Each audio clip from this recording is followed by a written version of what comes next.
Assalamualaikum warahmatullahi wabarakatuh teman-teman sekalian. Selamat datang di channel Panda Sarjana.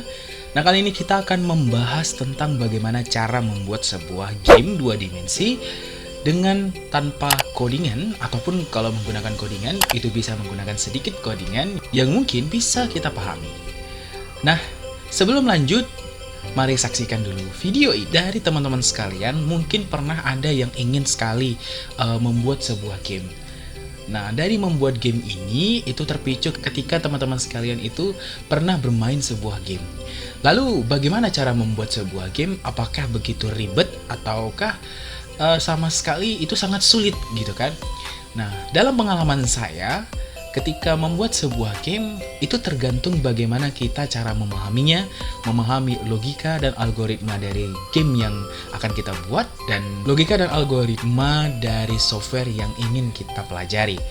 Nah, salah satu yang saya gunakan untuk video ini adalah saya menggunakan sebuah software yang mungkin itu bagi saya adalah sangat mudah untuk saya pahami dan tidak memerlukan banyak codingan ataupun bisa tanpa codingan untuk membuat game ini.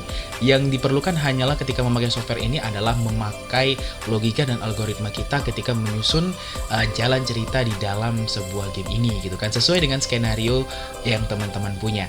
Nah, tapi dalam masalah skenario dan segala macamnya gitu kan, nah, ketika kita membuat sebuah game, kita harus banyak mempersiapkan hal-hal tertentu nih.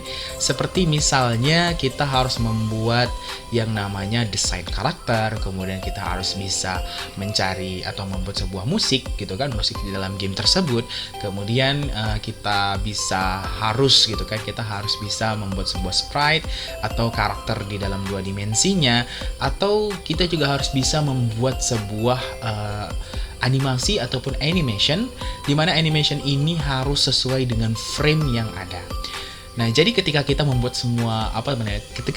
ketika kita membuat sebuah game, kita memang harus bisa membuat semua hal itu dalam satu hal.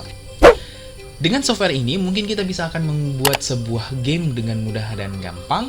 Nah, ini juga terkhusus bagi kalian apabila kalian ingin membuat sebuah skripsi atau semacamnya, ataupun membuat sebuah project game untuk Play Store. Nah, ini wajib dipelajari. Nah, salah satu software yang saya gunakan adalah bernama RPG Maker MV, di mana RPG Maker MV ini adalah keluaran dari perusahaan Kadokawa tahun 2016.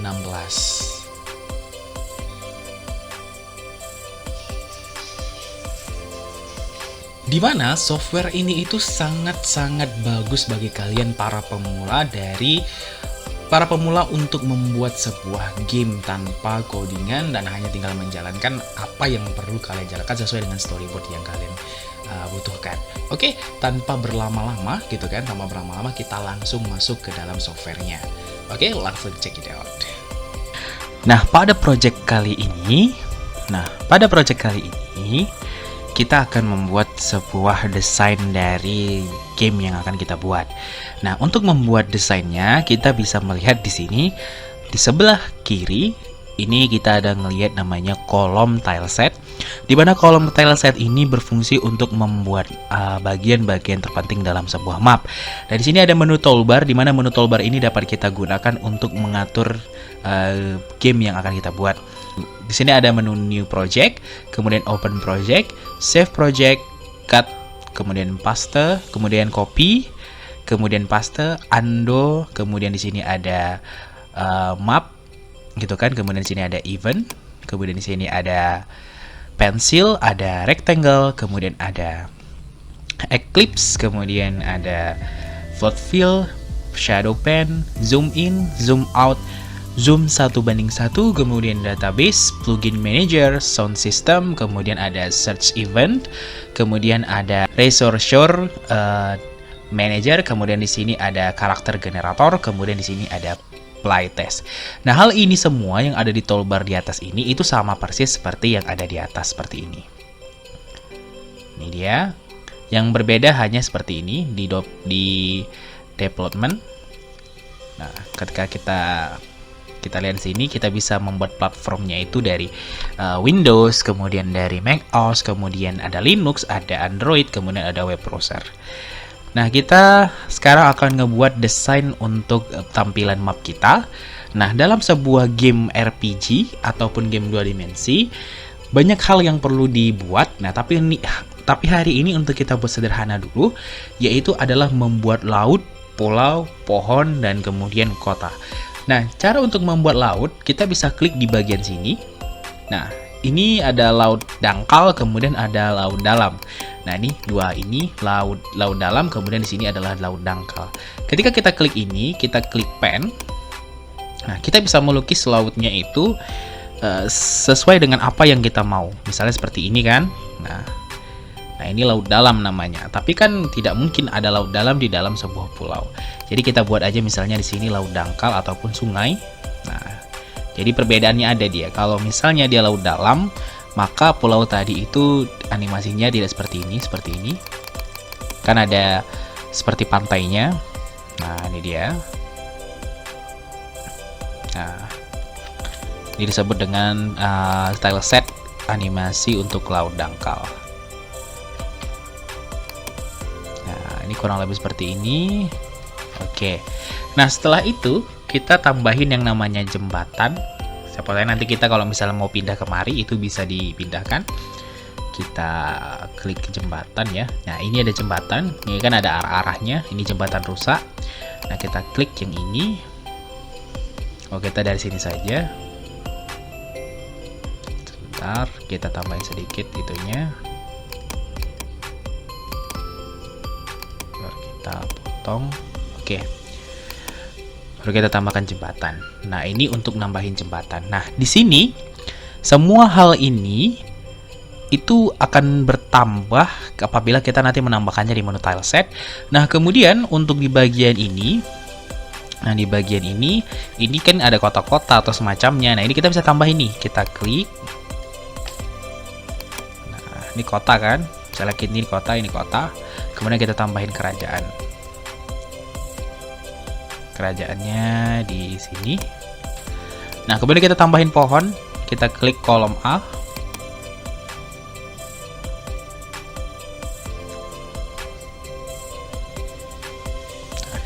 Jadi intinya kalau kita menguasai A, B, C ini, kalau A, B, C ini kalau ke modern, misalnya kita mau buat city. Jadi kalau misalnya dalam RPG Maker F ini, zaman itu terbagi dua ya. Zaman itu terbagi dua menjadi Dark Age dan Modern Age. Nah, jadi Dark Age yang dimaksud ini adalah itu dimulai dari masa yang bisa kalian tentukan sendiri sih masanya. Masanya itu bisa ditentukan dari Dark Age kah, atau misalnya dari masa purba, atau misalnya dari masa modern. Itu tergantung bagaimana kalian ngebuat sebuah tilesetnya tadi. Nah, ini kan banyak ini kan udah ada tower semacamnya. Nah, ini karena kita bertemanya tentang bertema tentang kerajaan, jadi ya kita harus ada kerajaannya. Nah, itu nanti tergantung ya. Nah, nanti di video-video berikutnya nanti akan saya ajarin kayak mana cara buat game yang kalau di software ini tuh ngebuatnya itu kayak game-game modern gitu. Nah, ini kita tambahin gunungnya. Nah, ini gunung-gunung kecil-kecilnya. Kalau gunung besarnya yang di mana? Kita klik kolom B, kemudian kita bisa klik di sini nih. Ya kan?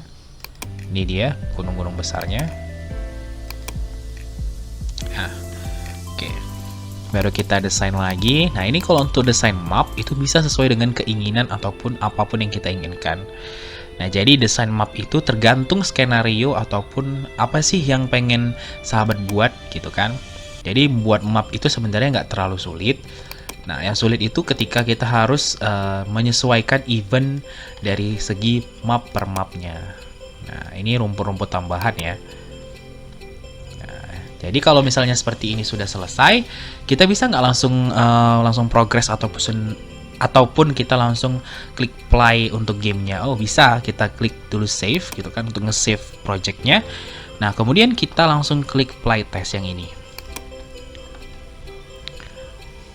Nah, untuk playtestnya itu ditunggu kalau misalnya kalian pakai laptop Core i5 ataupun Core i7, nah itu nggak perlu ribet. Nah, kalau saya kan masih Core i3, jadi saya harus menunggu sekitar 2 detik. Nah, itu tadi splash screen-nya manual. Nah, di sini ada new game, new option, jadi nanti bisa kita ganti Indonesia. Kemudian ini kita aja new game. Nah, ketika kita melihat hal ini gitu kan, nah inilah peta game yang kita buat. Nah, kameranya itu akan ngikutin si karakternya ataupun playernya gitu kan, seperti ini. Tapi ini kita belum bisa masuk kota ya, karena kita belum meletakkan event di dalam game ini. Jadi kita belum meletakkan event, jadi kita tidak bisa masuk ke kota. Nah, untuk membuat sebuah kota atau semacamnya, itu kita bisa tambahin peta di bawah sini. Caranya itu kalau kita pengen masuk ke event kota, kita klik kanan, kemudian ya kan, kita bisa klik new untuk membuat peta baru, new. Kemudian di sini kita klik namanya outside, nih outside. Setelah kita bikin di sini kotanya adalah kota Stabat. Nah, kemudian di display name-nya itu isi dengan nama yang sama, nggak boleh berbeda. Nah, misalnya kalau di situ kota Stabat di name-nya, maka buatlah di display name-nya itu kota Stabat agar mudah dicari gitu kan. Nah, kemudian untuk width dan height-nya ini bisa diganti, sama juga seperti peta dunia tadi itu bisa diganti. Nah, misalnya kita pengen kotanya tadi kecil-kecil aja gitu kan, nggak usah besar-besar banget. Nah, seperti ini udah cukup gitu kan. Ukuran limit dari RPG Marker MV ini adalah 255 pixel dikali 255 pixel. Nah, jadi kalau kita mau buat lebih dari ukuran itu nggak bisa, karena 255 pixel itu udah besar sekali gitu kan. Nah, kemudian untuk scroll tipe, apabila nanti kita nanti temanya tentang peta ataupun dungeon ataupun tempat monster yang mengenai paralel, atau misalnya dia itu teka-teki, maka kita wajib nih menggunakan namanya scroll tipenya itu bisa verloop ataupun vertikal. Nah, ini nanti akan saya bahas di video-video berikutnya. Nah, kemudian untuk autoplay BGM. Nah, autoplay BGM ini dikhususkan untuk kita membuat musik di dalam sebuah peta. Sama juga seperti peta dunia tadi, itu bisa kita tambahin musik. Misalnya kalau untuk di bagian sini itu kita tambahin aja tahun 1 ya kan, kita play dulu musiknya. Oke, seperti ini. Baru kita oke kan. Nah, kemudian specific battle back. Nah, ini untuk membuat sebuah battle. Misalkan di peta ini misalnya ada musuh nih kan, kita bisa menentukan spesifik battle back-nya itu kayak mana. Misalkan kalau di kota dia ada jalan seperti ini, kemudian kita pilih misalnya background belakangnya itu yang ada kotanya gitu kan. Nah, misalnya seperti ini ruins ataupun nah ini dia. Tahun 1, tahun 2, tahun 3. Nah, ini tergantung kita mau pilih yang mana. Nah, kita klik aja karena di sini nanti untuk tema untuk battle scans-nya. Oke, kita klik OK. Nah, kemudian parallax background ini diperuntukkan untuk kita membuat sebuah animasi animasi di belakang layarnya atau di belakang petanya. Misalnya kita pengen animasi gunung ini kan. Nah, itu nanti di event-event itu pasti ada. Nah, itu tapi ini kita nggak perlu ya kan. Jadi kita klik OK aja. Nah, kita buat peta sederhana untuk bagian map. Nah, setelah itu kita klik yang bagian ini, kita untuk buat atapnya. Nah, ini seperti ini. Nah, kemudian kita buat seperti ini. Oke, kita buat seperti ini ya kan. Nah, setelah itu tambahkan dindingnya. Nah, ini seperti ini. Baru kita tambahin lagi. Nah, baru kita tambahin rumput. Nah, ini kita pakai pensil aja.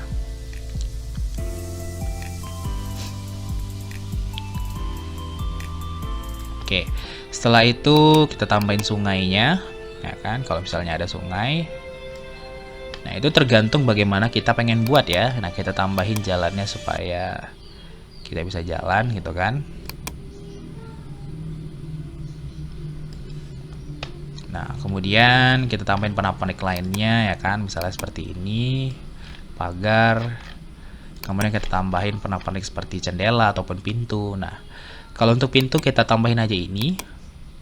Nanti kita bisa bikin eventnya itu untuk di pertemuan ataupun misalnya di video selanjutnya. Kita tambahin jendelanya. Nah, misalnya seperti ini.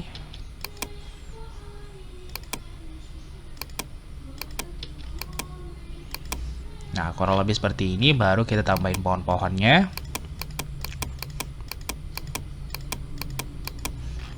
Nah, kita tambahin seperti ini. Oke, kita tambahin pernak-pernik seperti rumput atau semacamnya. Nah, ini sangat penting dalam bagian desain-desain yang mungkin kalian harus buat dalam sebuah game yang kalian buat gitu ya kan. Nah, jadi kurang lebih seperti ini ya kalau misalnya pengen membuat game. Nah, jadi kita harus banyak memainkan imajinasi kita dalam membuat sebuah game. Dibilang kalau untuk software ini nggak terlalu payah juga, nggak terlalu mudah juga. Dan ini harus secara teratur untuk diulang-ulang ya. Jadi kalau misalnya kita nggak ngulang-ngulang sebuah software ataupun pelajaran tersebut, maka kita akan bisa lupa dan kita bisa ibarat tidak mengerti tentang apa yang mau kita pelajarin. Nah, ini kita tambahin gitu kan. Apa aja yang penting-penting dalam sebuah game yang akan kita buat gitu. Oke, kalau udah selesai kita save ya kan. Nah, untuk menambahkan eventnya, untuk transfer misalnya kita pengen masuk nih di sini kan. Kita pengen masuk di sini. Lalu nanti pindahnya kemari. Nah, caranya itu simple. Klik menu event. Klik di sini, klik kanan. Baru setelah itu quick event creation, transfer. Kemudian location-nya kita pilih. Klik Stabat, kemudian kita pilih di sini. Kan kita kan mau masuknya dari sini nih. Kita klik, kemudian kita oke-kan. Nah, direction itu adalah arah ketika kita mau masuk ke dalam sebuah peta. Misalnya kalau kita pilih arah ke atas, maka player tadi akan menghadap ke depan. Tapi kalau kita pilih dia ke arah right, maka player tadi ketika masuk ke dalam peta Stabat, maka dia akan pilih ekspresinya itu atau arahnya itu akan ke kanan. Nah, kurang lebih seperti itu. Jadi kita pilih up aja. Oke. Nah, ini eventnya karena di sini ada satu lagi kan kotanya, jadi kita copy karena kan event yang sama, kita paste. Kemudian kita save, kita apply.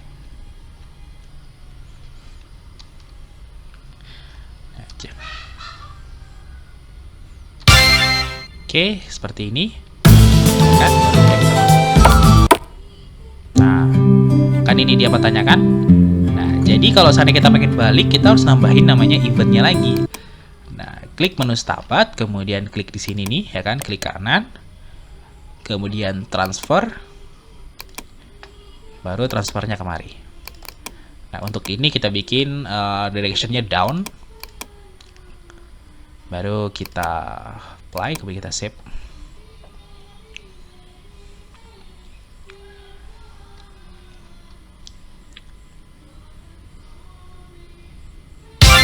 Oke, baru setelah itu kita masuk ke dalam sini.